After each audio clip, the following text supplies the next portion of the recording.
आज हम सबसे पहले तो थोड़ा पेपर का डिस्कशन कर लेते हैं जो आपका कल हुआ है। कैसा हुआ फिजिक्स पोर्शन? सर अच्छा था।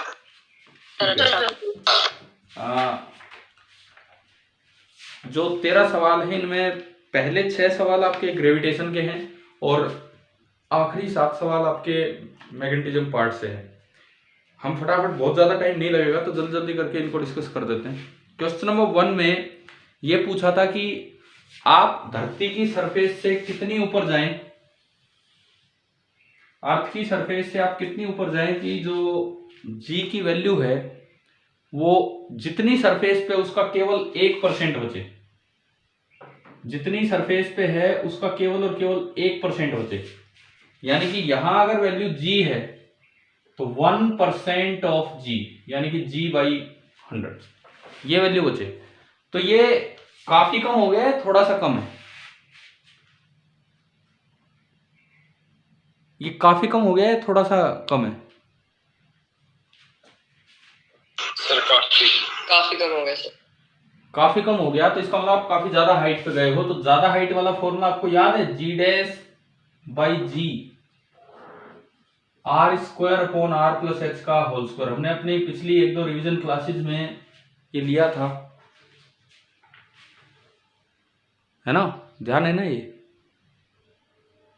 हमने अपने पीछे क्लासेस में किया। तो ये लगाना था आपको। जी डैश है g by 100 divided by g, that is equal to r square upon are plus h का होल स्क्वायर। जी से दी गया, दोनों साइड अंडर रूट ले लो तो 1/10 r upon are plus h, cross multiply किया, r plus h is equal to 10r, यानी कि एच आपका आ गया 9r। ठीक है, तो ये बताओ क्या ये समझ आया कि नहीं आया? Yes sir. Yes sir. कितने बच्चों ने सही किया था एग्जाम में? Yes sir. चलो ठीक है, ये फॉर्मूला लगाना था और यही सब था पूरा। चलिए सेकंड पे चलते हैं। Yes sir.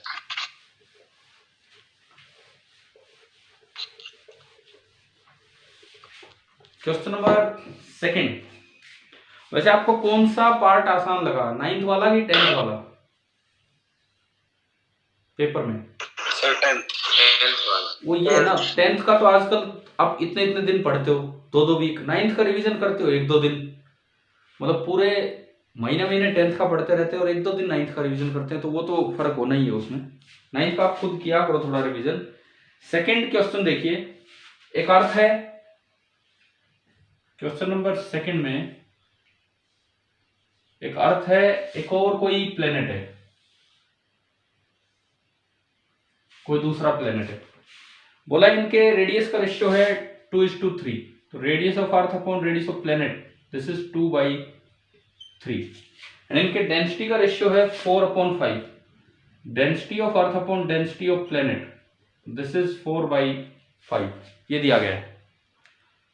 यहां से अगर एक इंसान एक बॉल को फेंकता है तो वो 1.5 मीटर की हाइट तक जा पाती है और रुक जाती है।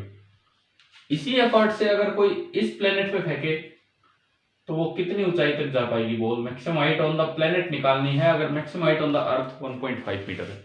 यही था आपका ये सवाल, समझ आया कि नहीं आया? Yes sir. तो हम एक चीज तो जानते हैं ना कि मैक्सिमम हाइट का फॉर्मूला हमें पता है काइनेमेटिक्स से, u²/2g, पता है ये? अगर आप u स्पीड से फेंकते हैं तो इतनी हाइट तक कोई ऑब्जेक्ट जाता है, फाइनल स्पीड 0 करके v² - u² = 2s है। तो ये तो g ऑन अर्थ है, और यहां जब आप निकालोगे तो height on the planet that is u तो सेम है अपॉन g ऑन प्लेनेट। अगर आप इन दोनों को डिवाइड करते हो तो height on earth upon height on planet, ये g ऑफ अर्थ नीचे गया और g ऑफ प्लेनेट ऊपर गया, तो g of planet upon g of earth, ये आ गया। यहां तक आया समझ? ठीक है, अब दोनों के g हम अलग से निकाल लें। g of earth capital G into mass of earth upon radius of earth का स्क्वायर, ये फॉर्मूला होता है कि नहीं? gm/r, ठीक है। और G of planet capital G तो सेम है, mass of planet upon radius of planet का स्क्वायर, रेडियस ऑफ प्लेनेट का स्क्वायर, ये हुआ। अब डेंसिटी दे रखी है तो हम मास ऑफ अर्थ को लिख सकते हैं density into volume, rho earth into 4/3 pi r earth का क्यूब। बताओ लिख सकते हैं ना, पावर 3 है। और ऐसे ही मास ऑफ प्लेनेट को आप लिख सकते हैं density of planet into 4/3 pi R planet का क्यूब। हाँ जी भाई, ये क्लियर हुआ, समझ आया यहां तक? Yes sir. तो अगर आप मास की जगह वैल्यूज पुट करें तो जी ऑफ अर्थ बना कैपिटल जी। अच्छा, जब ये सारी वैल्यू उठा के लाओगे तो एक 4/3 पाई आ रहा है, वो तो बाहर किया मैंने कांस्टेंट है, एक रो ऑफ अर्थ आ रहा है और एक आर का क्यूब आएगा, लेकिन नीचे आर स्क्वायर है, तो क्या ओनली ये बच जाएगा कि नहीं?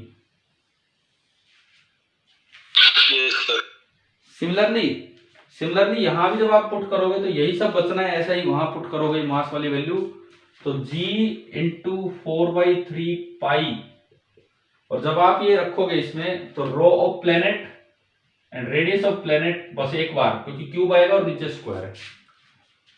तो मेरे पास ये दोनों वैल्यूज आ चुकी हैं, जी ऑन द प्लेनेट की भी और ये भी, तो मैंने यहां पुट किया height on earth upon height on planet, ऊपर तो जी प्लेनेट आएगा, तो ये तो पूरी चीज कांस्टेंट है, ये इससे कैंसिल होगी, तो ऊपर तो बचेगा rho planet r planet upon rho earth r earth. एक बार बताओ क्या ये समझ आया यहां तक?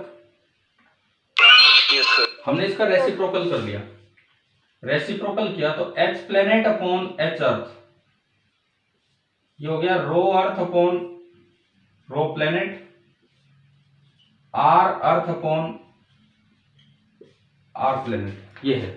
रो अर्थ अपॉन रो प्लेनेट कितना है? 4/5।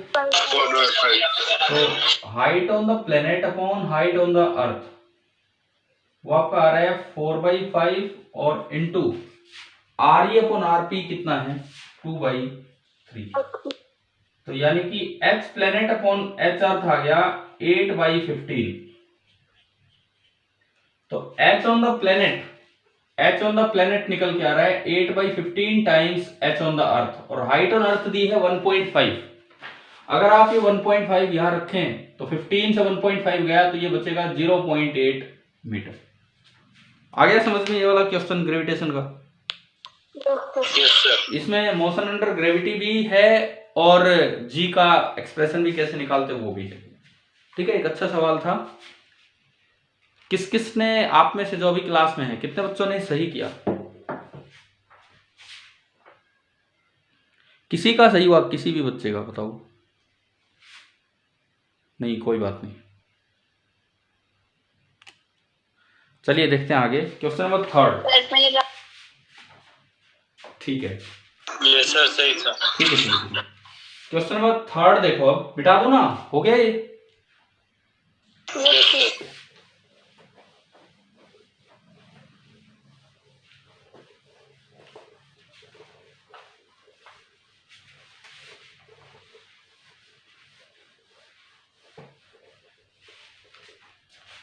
तीसरे क्वेश्चन में कुछ ऐसा था कि उसमें दिया था कि एक ऑब्जेक्ट को, एम मास के ऑब्जेक्ट को पहले तो धरती के सरफेस पर रखा हुआ था और यहां से आप आर हाइट ऊपर उठा लेंगे, आर हाइट ऊपर उठा लेंगे और आर ही धरती का रेडियस है। तो आपको बताना है कि उसकी पोटेंशियल एनर्जी में कितना इंक्रीमेंट हुआ, कितना इंक्रीज हुआ। धरती का मास कैपिटल एम मान लो और स्मॉल जी की वैल्यू gm/r²। ये तो होती है, मतलब कहीं भी अगर gm आएगा तो मैं उसकी जगह gr² रख पाऊंगा। अच्छा, जब ये इनिशियली यहां रखा था तो हमने पढ़ा हुआ है पोटेंशियल एनर्जी, एक दिन एनर्जी वाली क्लास भी ली थी थोड़ी सी, gm अपॉन रेडियस पढ़ा हुआ है ना आपने, कैसे लिखते हैं ये पोटेंशियल एनर्जी। और जब ये यहां गया तो u फाइनल बनेगा माइनस Gm और distance from the earth centre होगी 2r। अच्छा, इन दोनों में ही जिस तरह के आपके ऑप्शन थे, gm की जगह आप रख दो gr², तो ये बन गया minus G are square into M upon R, और ये भी बन गया minus G are square into M upon 2r। एक आर से कार गया, एक आर से कार गया, तो ये आया माइनस एम जी आर और ये आया minus M G R by 2। अब अगर इंक्रीज पूछा है, इंक्रीज, तो कितनी बढ़ी, that is U final, potential energy final minus initial. U final तो है minus M G R by 2 और माइनस माइनस हो जाएगा एम जी आर, तो ये आपका आया एम जी आर बाई 2। ये आपका आंसर हो गया उसका। बताओ भाई तीसरा आ गया समझ? Yes sir. ठीक है, चलें फोर्थ पे। ये एनर्जी कंजर्वेशन का क्वेश्चन है आपका, क्वेश्चन नंबर 4।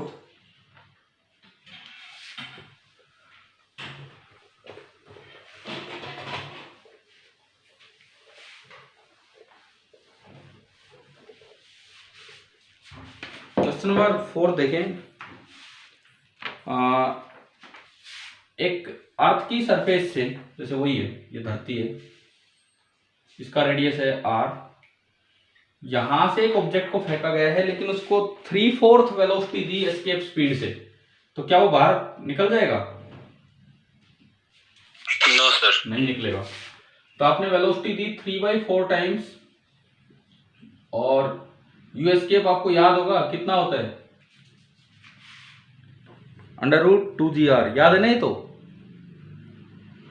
Yes sir. ठीक है, तो पूछा ये है कि अब वो कितनी हाइट तक जाके रुकेगा, तो केवल आपको एनर्जी कंजर्वेशन लगाना था। मान लो वो यहां तक जाके रुका और ये हाइट है h, तो इस जगह kinetic energy initial half m into 3/4 और √2gr का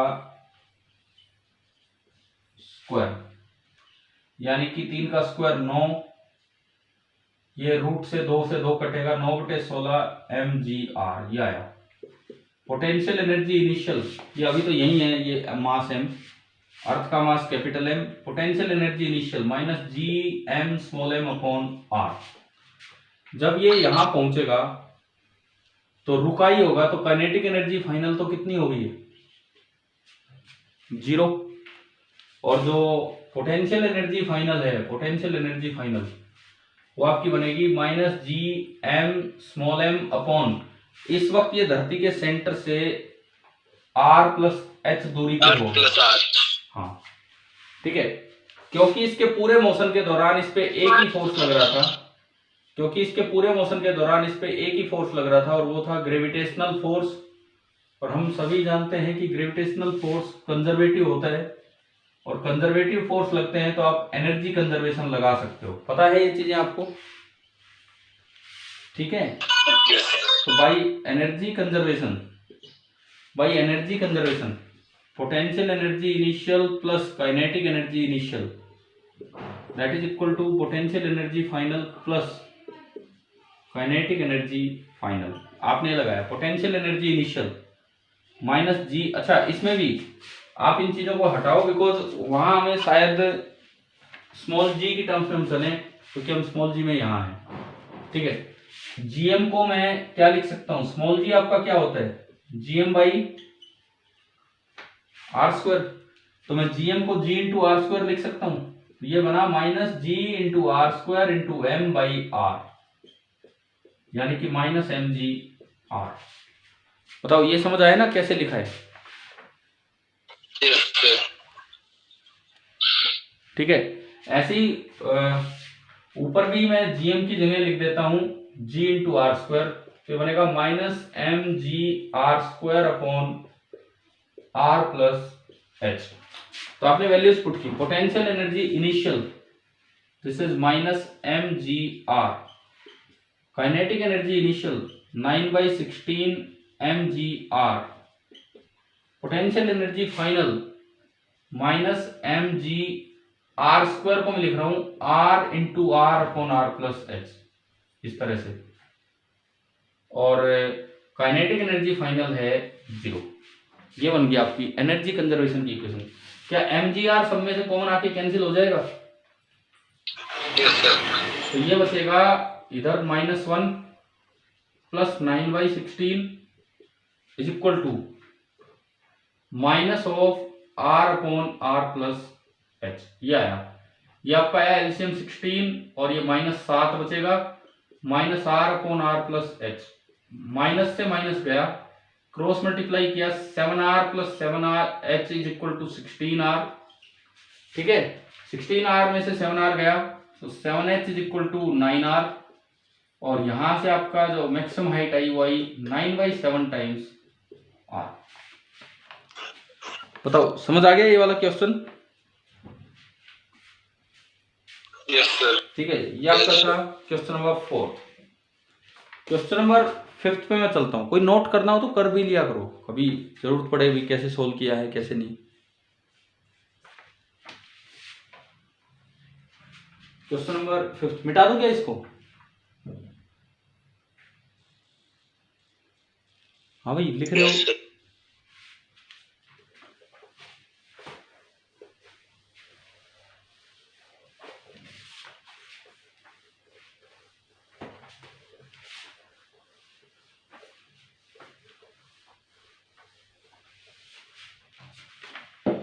question number 5, Kepler's third law. Kepler's third law कहता है कि टाइम पीरियड का square is directly proportional to r3। पढ़ा हुआ है हमने केपलर का तीसरा नियम। ठीक है, तो t1 square by t2 square that is r1 square r1 cube by r2 cube, ये बनेगा। अब आपके क्वेश्चन में कहता है कि एक का रेडियस r है और दूसरे का रेडियस 4r है। तो एक का रेडियस r है तो उसकी जगह r रखा, और दूसरे का रेडियस 4r है तो उसकी जगह 4r रखा। ये 1/64 बन गया। इधर चल रहा है t1/t2 का होल स्क्वायर, उधर रूट लेके जाओगे तो t1/t2 आ जाएगा 1/8। आ गया समझ? डायरेक्ट ही था, केवल केपलर थर्ड लॉ पे। हाँ भाई बताओ ये समझ आ गया कि नहीं? Yes sir. ठीक है, केपलर थर्ड लॉ प्लैनेट्स के लिए भी वैलिड होता है, सैटेलाइट्स के लिए भी वैलिड होता है। प्लैनेट कह रहा हूं। अब आते हैं ग्रेविटेशन के आखिरी सवाल पे, और जो शायद आपने पहले कभी कर भी रखे हो आराम से। ये अर्थ है, ये अर्थ का सेंटर है, मुझे जी का ग्राफ बनाना है विद आर, स्मॉल आर। तो देखो हम जानते हैं कि सरफेस पे तो मैक्सिमम होती है, सरफेस पे ये वैल्यू मैक्सिमम होती है, बाहर जाते हैं तो डिक्रीज करती है और इन्फिनिटी पे जाके जीरो होती है तो एक कर्व आती है, और अंदर शायद आपको पता होगी ये स्ट्रेट लाइन आता है। ये ग्राफ बनाया हुआ है क्या आपने पहले? Yes sir. अंदर डायरेक्ट स्ट्रेट लाइन आता है, बिकॉज अंदर जो है ना, अगर आप आर डेप्थ आर दूरी पे जाते हो तो आप सरफेस से जो डेप्थ है आपकी वो है r माइनस आर, और हमने अंदर का फॉर्मूला पढ़ा हुआ है कि g dash is equal to g into 1 minus D by R. पढ़ा था ये। d की जगह आपने रख दिया r minus R by R, LCM लिया r, capital R minus R और माइनस माइनस प्लस आर, तो g बाई आर ये तो कांस्टेंट है और इनटू r, यानी कि g dash is directly proportional to r। तो ये जो ग्राफ है ये ग्राफ एक स्ट्रेट लाइन हो जाता है और बाहर ये। परंतु ये एक बड़ा कॉमन सा सवाल था जो शायद मैं उम्मीद करता हूं कि आपने देखा होगा, तो पहले भी कर ही दिया होगा। सही है ना ये ज्यादातर बच्चों का? ठीक है, इसके बाद हम आते हैं जो 7 सवाल आपके मैग्नेटिज्म पे है उनके डिस्कशन पे हम आते हैं। जो 7 सवाल आपके मैग्नेटिज्म पे है जिसमें आपने लगभग 1 महीना लगा दिया पढ़ते पढ़ते। ग्रेविटेशन तो 2 दिन किया, लेकिन लगभग पिछला टेस्ट कब हुआ था, कितने दिन पहले? इससे 26 अप्रैल, यानी कि ऑलमोस्ट 3 वीक है ना? Yes sir. तो 3 वीक से हम यही पढ़ रहे हैं मैग्नेटिज्म। तो अब तो अगला पार्ट है जो आपके लिए आसान होना चाहिए। क्वेश्चन नंबर 7, मैंने आपको कई बार बताया, वर्क अगर पूछा जाए तो फिक्स है, मैग्नेटिक फील्ड का वर्क हमेशा कितना होगा? बताओ। 0। हमने शायद शुरू से लेकर लास्ट तक कई बार इस चीज की चर्चा की है कि मैग्नेटिक फोर्स कभी कोई काम नहीं करते हैं जी, कैसा ही सवाल आ जाए। ध्यान था क्या ये आपको? Yes sir. ठीक है, तो वर्क जीरो, डायरेक्ट इससे आंसर आना था। क्वेश्चन नंबर 8, लेंस लॉ पे बेस्ड, लेकिन सवाल बनाने वाले ने ऑब्जर्वर अच्छा बैठा रखा था। कहाँ बैठा रखा है ऑब्जर्वर? ध्यान है आपको? एक छोटा ऑब्जर्वर बोले कि यहीं बैठे है मैग्नेट पे, यही था ना इस सवाल में। और मैग्नेट का कौन सा पोल जा रहा है, कौन सा पोल जा रहा है कोइल की तरफ? साउथ। तो अकॉर्डिंग टू लेंस साउथ को रोकने के लिए इधर क्या बनेगा? साउथ। और इधर नॉर्थ। तो करंट यूं आएगा कि नॉर्थ उधर बने। अब ये करंट की डायरेक्शन क्लॉकवाइज है कि एंटी क्लॉकवाइज ऑब्जर्वर पे डिपेंड करती है। तो ऑब्जर्वर उन्होंने अपने अनोखे तरीके से दे दिया कि ऑब्जर्वर तो मैग्नेट पे बैठा आ रहा है, तो इधर से देखने वाले के लिए ये क्या डायरेक्शन है अगर मैं यूं करूं तो? क्लॉकवाइज। क्लॉकवाइज, ये आपकी डायरेक्शन है क्लॉकवाइज। ठीक है, चलिए हो गया था ये वाला सवाल, बताओ पेपर में। Yes sir. ठीक है, लेंस लॉ पे एक सवाल आपके वर्क पे आया, एक लेंस लॉ पे आया 8th। 9th जो क्वेश्चन था वो देखो डायरेक्ट है, डायरेक्ट दो अपोजिट डायरेक्शन में करंट फ्लो कर रहे हैं। एक तो फिल इन द ब्लैंक में ये था, बताओ रिपल्सिव फोर्स होगा कि अट्रैक्टिव? कैसा होता है इनमें? अरे इसको सोर्स मान लो, रिपल्सिव। हाँ इसको सोर्स माना, इसकी वजह से फील्ड अंदर होगा, फिर इसमें करंट नीचे जा रहा है, फिर आप फ्लेमिंग लेफ्ट हैंड रूल लगाएंगे तो पहली उंगली बी की तरफ। क्या कह रहे हो? सुनो इधर देखिए, इसकी वजह से बी अंदर, अब पहली उंगली बी की तरफ, हम अगर फ्लेमिंग्स लेफ्ट हैंड रूल लगाए, पहली उंगली बी की तरफ, दूसरी उंगली करंट की तरफ, तो अंगूठा किधर जा रहा है? बाहर की तरफ जा रहा है, तो ये फोर्स लगा रिपल्सिव। एक ऑप्शन में तो आ गया रिपल्सिव। अच्छा सेकंड लाइन क्या थी? सेकंड लाइन कि it can not be determined by कौन सा rule? Fleming left hand rule नहीं यूज हुआ कि राइट हैंड रूल नहीं यूज हुआ? कौन सा नहीं यूज हुआ इसमें? Left hand. Right hand. अरे लेफ्ट हैंड तो यूज हुआ है, ये लेफ्ट हैंड से ही तो हमने फोर्स निकाला है। कौन सा यूज नहीं हुआ? Right hand rule. Right hand. आप अगर वो अपनी स्टेटमेंट पढ़ोगे, एक अच्छा सवाल बना रखा है ये भी कि इट कैन नॉट, समझ गए हो ना? वहां पढ़ा था ना आपने? Yes sir. तो स्टेटमेंट्स में ही फंसा रखा है इसमें, और कुछ नहीं है। तो इसके ऑप्शन बनेंगे एक तो रिपल्सिव और एक right hand rule, Fleming's right hand rule. कौन कौन बच्चा बताओ ये सही करके आया ये वाला सवाल आप में से,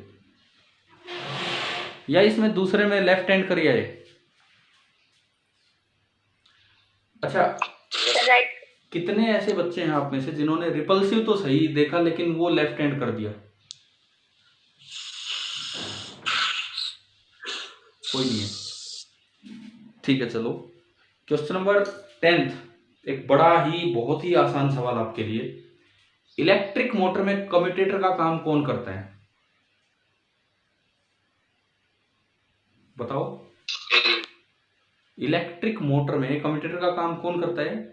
split ring. Split ring. Motor पे मतलब इससे आसान सवाल क्या आएगा? सीधा सा सवाल था ये। क्वेश्चन नंबर 11th जो आपने कई बार कर रखे थे, इवन रिवीजन क्लास में भी किए थे, प्रोटॉन न्यूट्रॉन ट्रिटॉन। मैंने कहा था ये बड़े इंपॉर्टेंट सवाल है, आते रहते हैं कहीं ना कहीं। और आपके पेपर में तो बल्कि जिसको नहीं पता उसके लिए ब्रैकेट में दे रखा था 1h1 1h2 1h3। Yes sir. ताकि मतलब भी कुछ जान ले। अच्छा उसमें कौन सा सवाल है कि सेम काइनेटिक एनर्जी के साथ आपने एंट्री दी, तो अगर आप सेम काइनेटिक एनर्जी से एंट्री दोगे तो रेडियस होता है √2mk/qb। B same, K same, 2 same, और चार्ज इनका वैसे ही सेम है, तो r is directly proportional to √m। r केवल और केवल डायरेक्टली प्रोपोर्शनल टू √m बचा, तो वहां से आपका आंसर क्या आ गया? 1:2:3। बताइए समझ आया कि नहीं आया? ठीक है, मुझे लगता है कर दिया होगा सही आप लोगों ने ये पेपर में। Yes sir. ठीक है।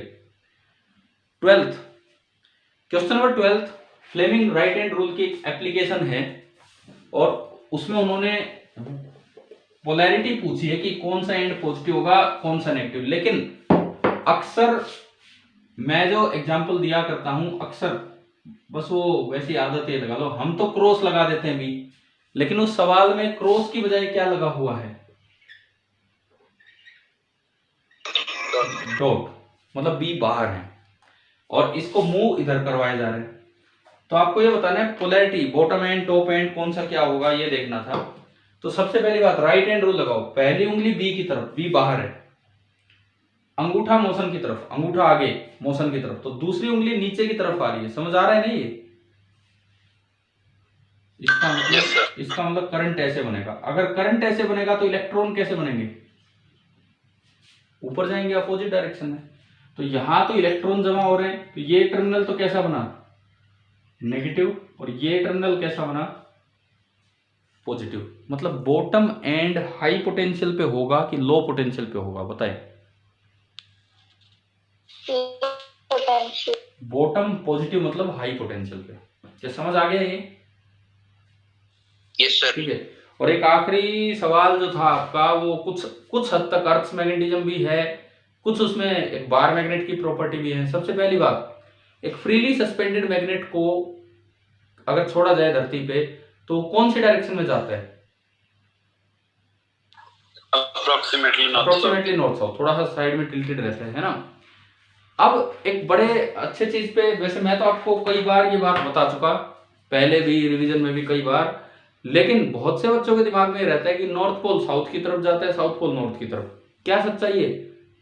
किसको हम नॉर्थ पोल बोलेंगे? जो अर्थ के नॉर्थ की तरफ जाएगा, जो अर्थ के ज्योग्राफिक नॉर्थ की तरफ जाए उसको बोलेंगे नॉर्थ पोल। क्या आप लोग सही करके आए हैं ये वाला सवाल? Yes sir. तो आपकी पहली दो स्टेटमेंट सही हैं और तीसरी स्टेटमेंट जो है वो गलत होगी। जिस तरह की तीन स्टेटमेंट दी हैं, या तो बच्चा फर्स्ट एंड सेकंड ही लगा के आया होगा या फर्स्ट एंड थर्ड ही लगाई होगी, है ना भाई? कोई पहली स्टेटमेंट तो आप में से कौन कौन ऐसा है जो फर्स्ट एंड थर्ड लगा के आया? उसमें कोई है?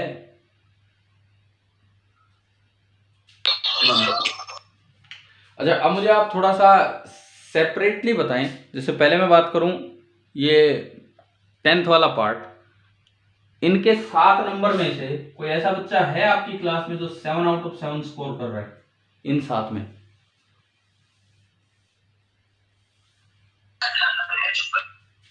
हाँ जी बताओ, है क्या 7 आउट ऑफ 7 7 में? नहीं।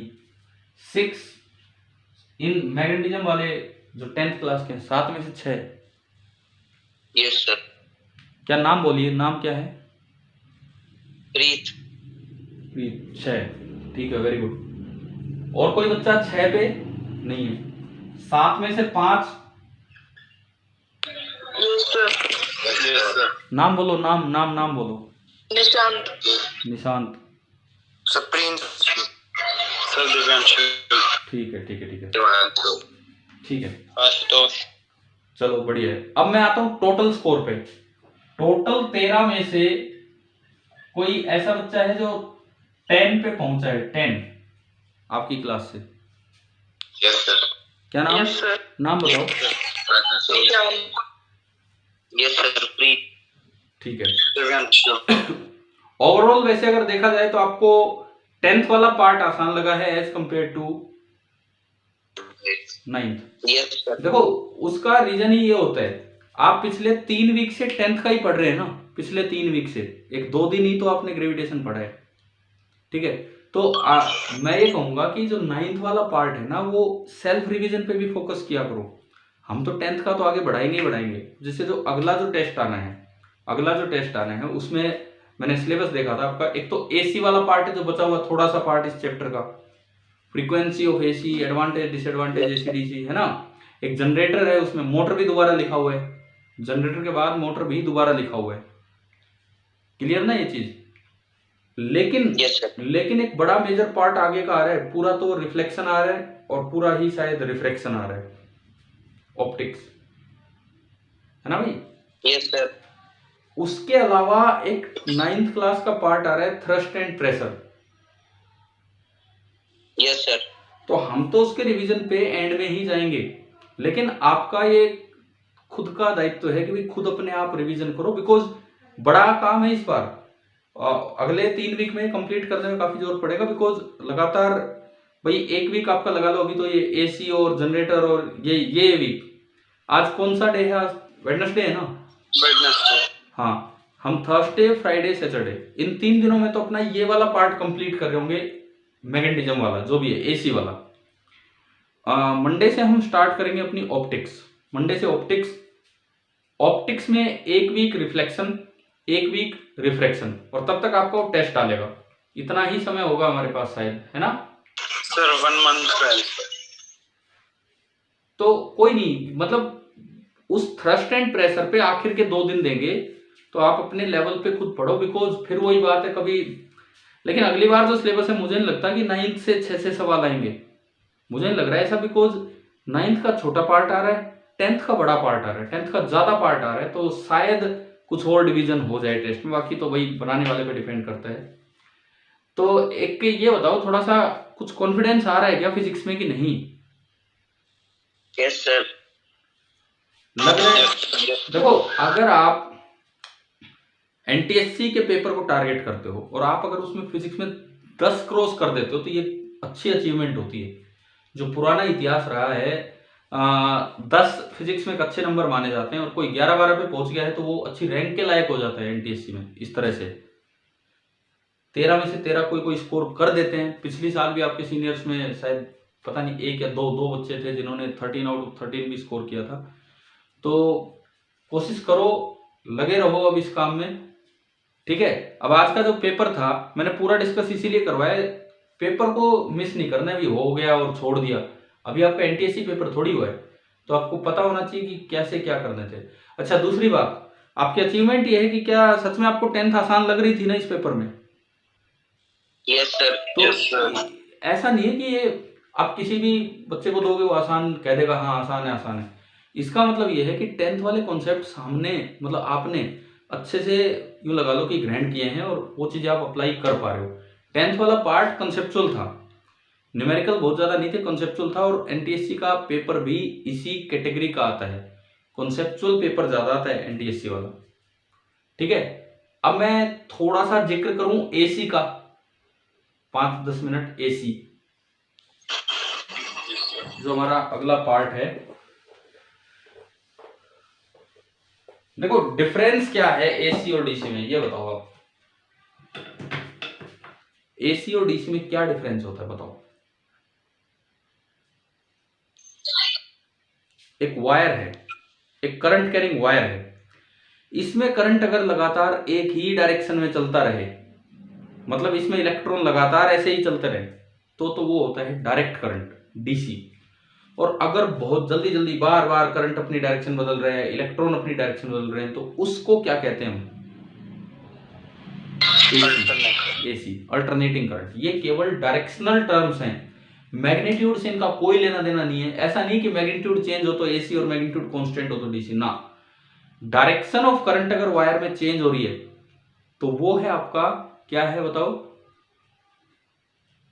Alternating current. देखिए, ये डिफरेंस है, यही डिफरेंस है कि एक जिसको हम डीसी बोलते हैं और एक जिसको हम एसी बोलते हैं। डिफरेंस इतना सा है कि डीसी में लगातार वायर में करंट एक ही डायरेक्शन में चलता रहेगा, हर समय करंट की यही डायरेक्शन रहेगी, वो कम ज्यादा हो सकता है, उससे फर्क नहीं पड़ता। लेकिन एसी में बार बार वायर में करंट अपनी डायरेक्शन बदलता है, कभी इधर गया कभी इधर गया। जैसे बताओ, मान लो ये मैं कोई ग्राफ बनाऊं, टाइम के साथ करंट का ग्राफ, ये एसी है कि डीसी है बताओ?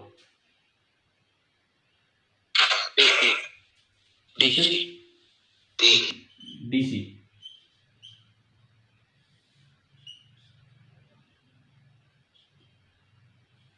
ये बताओ क्या है? AC. No, this is also DC. देखो ना, मैंने इधर बनाया, दिस इज ऑल्सो डीसी। क्या करंट कभी नेगेटिव हुआ है क्या इस ग्राफ में? कभी ये नीचे आया है क्या ग्राफ? No sir. करंट कभी बढ़ रहा है, कभी कम हो रहा है, कभी बढ़ रहा है, कभी कम हो रहा है, लेकिन डायरेक्शन हर बार पॉजिटिव है। तो ये तो एक कांस्टेंट डीसी था, और ये कैसा डीसी है? Variable DC. डायरेक्शन चेंज नहीं हो रही है, केवल मैग्नीट्यूड चेंज हो रहा है। लेकिन अगर इस तरह का ग्राफ आए, अगर आपका ग्राफ कुछ इस तरह का आ रहा है, ये बताओ ये क्या है? एसी। इसका कारण ये है कि इसमें कभी तो करंट पॉजिटिव है और कभी करंट नेगेटिव है। तो बताओ क्या एसी डीसी की पहचान करनी आ गई है क्या हमें? Yes sir. Yes sir. Transformer हम पढ़ चुके हैं। क्या कल पेपर में कोई सवाल था ट्रांसफॉर्मर पे? नहीं था शायद। ट्रांसफॉर्मर पे कोई सवाल नहीं आया, म्यूचुअल इंडक्शन पे कोई सवाल नहीं आया, सेल्फ इंडक्शन पे नहीं आया, टॉपिक नहीं आए ना कल। कोई बात नहीं, वो तो देखो टॉपिक ज्यादा थे, क्वेश्चन तो थोड़े से ही बनने होते हैं, बट ये लास्ट वाला पार्ट जो था सिलेबस का वो कल टेस्ट में शामिल ही नहीं था, मतलब उस पर कोई सवाल था नहीं वहां पे। बात ये है, तो ट्रांसफॉर्मर बताओ एसी पे काम करते हैं या डीसी पे? AC. Only AC. Transformer do not work on DC. केवल इसी कारण से जो बिजली विभाग है वो एसी जनरेट करता है कि डीसी। जनरेटर अलग अलग हैं, आपके अगले टेस्ट के सिलेबस में है एसी जनरेटर डीसी जनरेटर, हम पढ़ेंगे। तो आप ये बताओ बिजली विभाग एसी जनरेट करता है कि डीसी? एसी। क्या कारण, क्यों क्यों ऐसा है? मैं पहले पढ़ा चुका, आपको याद है एचवीपीएन और इस तरह की क्लासेज हुई हैं, डीएचवीवीएन एचवीपीएन। हाँ तो बताओ जो step up generators, step up transformer, generator नहीं स्टेप अप ट्रांसफॉर्मर, जो स्टेप अप ट्रांसफॉर्मर है पहले वो एसी की वोल्टेज बढ़ा देते हैं, उससे क्या होता है करंट लॉस, पावर लॉस कम हो जाती है। पावर लॉस कैसे? आप एक फिक्स्ड पावर के लिए जो आपने जनरेट कर ली, आप वोल्टेज बढ़ा दें, पावर फिक्स है जो आपने जनरेट कर दी, पावर बराबर V इंटू आई, पावर फिक्स है बराबर V इंटू आई, और आपने V ज्यादा कर दिया तो आई क्या होगा? कम होगा। और अगर करंट कम होगा तो आई स्क्वायर आर लॉस भी क्या हो जाएंगे वायर में? कम हो जाएंगे। आई स्क्वायर आर लॉस कम हो रहे हैं, आई स्क्वायर आर लॉस कम हो रहे हैं, तो इस वजह से हीट लॉस कम हो रहा है। तो इसीलिए जो सरकारें हैं, जो हमारा पावर डिस्ट्रीब्यूशन सिस्टम है, वो सब एसी पे काम करता है, बिकॉज ट्रांसमिशन पॉसिबल है एसी में। डीसी में करोगे तो पावर लॉस बहुत ही ज्यादा हो जाएगा। ठीक है, तो आपकी जो हाई ट्रांसमिशन लाइंस होती हैं उनमें क्या ज्यादा होता है, वोल्टेज ज्यादा होता है कि करंट ज्यादा होता है? वोल्टेज बहुत ज्यादा होती है उनमें। ठीक है, हम पहले डिस्कस कर चुके हैं। अच्छा, अब मैं अगर इंडिया में जो एसी आता है उसकी बात करूं, थोड़ी चर्चा हो भी चुकी है, तो भारत में जो एसी आता है उसकी एक साइकिल, जैसे दूसरी साइकिल स्टार्ट होगी, एक साइकिल पूरी होती है 20 मिली सेकेंड में। 20 मिली सेकेंड के अंदर, क्या ये वैल्यू पता है कि आपको 20 मिली सेकेंड या नहीं? No sir. तो सुनो, हर 10 मिली सेकेंड में करंट अपनी दिशा बदल देता है। 10 मिली सेकेंड में करंट एक बार आगे जा रहा था, अब पीछे आने लगा। 20 मिली सेकेंड में एक साइकिल पूरी होगी, यानी कि इसका जो टाइम पीरियड है, दैट इज 20 मिली सेकेंड। अच्छा, ये तो पता है हमें, फ्रीक्वेंसी होती है 1 टाइम पीरियड, है ना? Yes sir. 20 मिली सेकेंड मतलब 20/1000 सेकेंड। मिली का मतलब 1000 से डिवाइड कर, तो 1/t करोगे तो आ गया 1000/20। बताओ कितनी आई फ्रीक्वेंसी? 50 हर्ट्ज। क्या ये पता था हमें कि फ्रीक्वेंसी 50 हर्ट्ज होती है? No sir. तो ये चीजें अब आगे से याद रखनी। ये इंडियन साइनोसॉइडल बोलते हैं इसे, ये कर्व है ना, साइन, जो मैथ्स में साइन कोस होते हैं, वो ये इंडियन साइनोसॉइडल एसी है, जिसका टाइम पीरियड इतना होता है और जिसकी फ्रीक्वेंसी ये है। अच्छा, करंट की वैल्यू वगैरह वो यूज पे डिपेंड करती है कि आप कहाँ यूज कर रहे हो क्या नहीं। तो कम से कम आज एक बार इतना तो बना लो, ये एक शुरुआत है डीसी एसी की, आगे हम फिर इसको लेके चलते हैं, लेकिन एटलीस्ट आप इतना तो बना लीजिए कि ये क्या चीज है।